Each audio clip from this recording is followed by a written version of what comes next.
Do you want to talk about the subject of my video with me? What's your video about? The end of Carmilla. Who's Carmilla?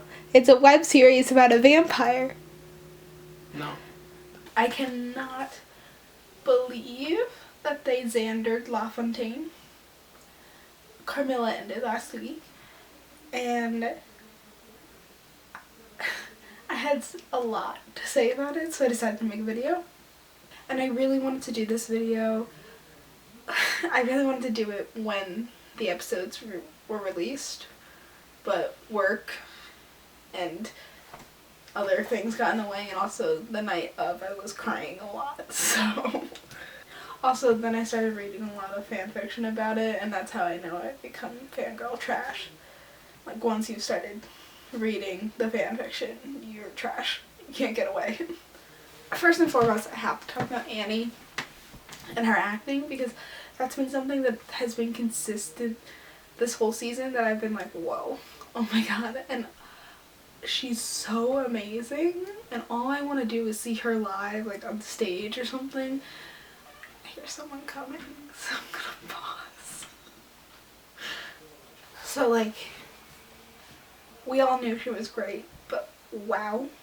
And, you know, when they released the season 3 teaser trailer for the Act 3 season 3, and you had that one clip of her screaming into some bright light, I was like, that's the scene I can't wait for, and I was not disappointed. You know, make her Blanche in A Streetcar Named Desire, or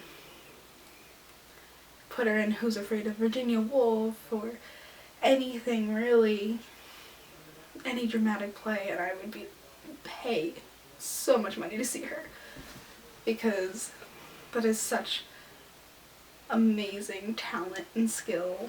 I was in awe the whole time. If she was in like Richard III or Titus Andronicus or Midsummer Night's Dream, I would fly to Toronto to see it. Not even a joke. It was just like all around good acting and writing in the final act. The alternate world. Wow, that was something.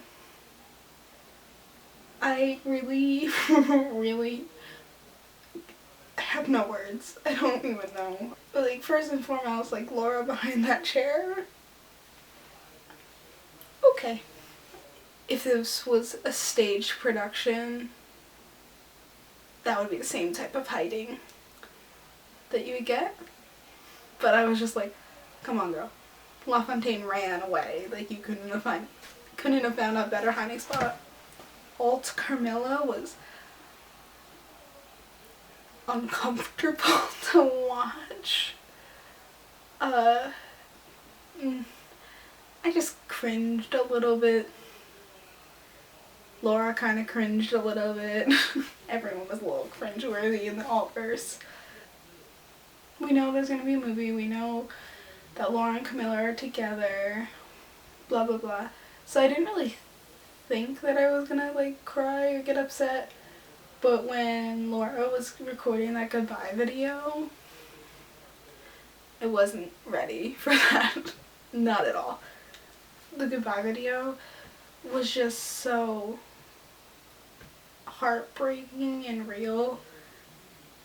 That's when I started crying, and I didn't mean to, and I didn't expect it. And then it just kind of continued on from there. Like, once I started, I couldn't stop.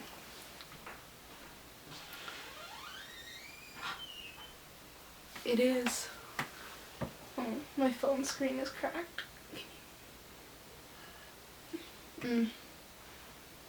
I don't know if anyone else thought of that, but that's definitely what I thought of from Buffy the Vampire Slayer. I guess, like, I didn't expect everyone to get out of it, but I was like, I just gotta throw another vampire show reference into this ending.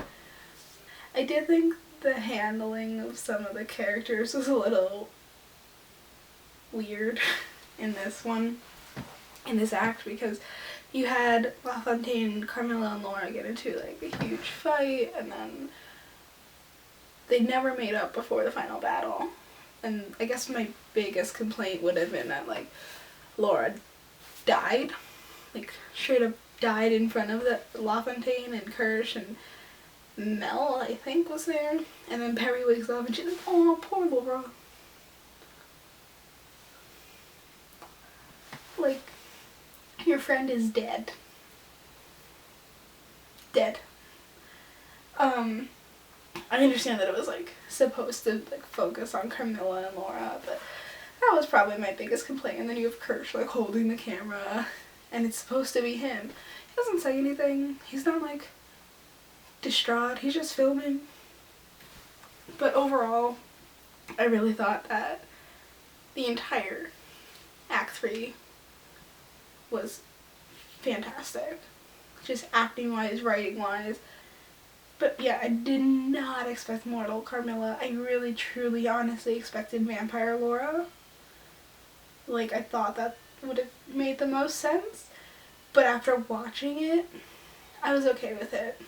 I know a lot of people, or like just people that I saw on Tumblr or in the YouTube comments, that was like one of their biggest issues. The two issues I saw the most were the fact that Carmilla is mortal and that no one seemed to care about Laura's death. And from like a writing, filmmaking point of view, and especially the way that Carmilla is set up, I can understand that it's treated very much like a staged production instead of a television show. So they really needed to get those characters off the stage.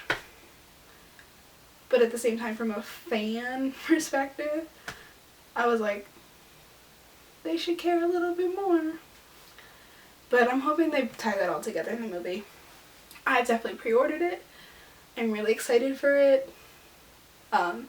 Now that the episodes have aired, I'm even more excited for it because of the little sneak peek they give you at the end. I think that really sets the stage and I can't wait for it to happen. You know, let me know your thoughts. What did you think about the end of Act 3? Season 3 as a whole? What are you looking forward to in the movie? Let me know. I want to know. Did you watch my last one? No.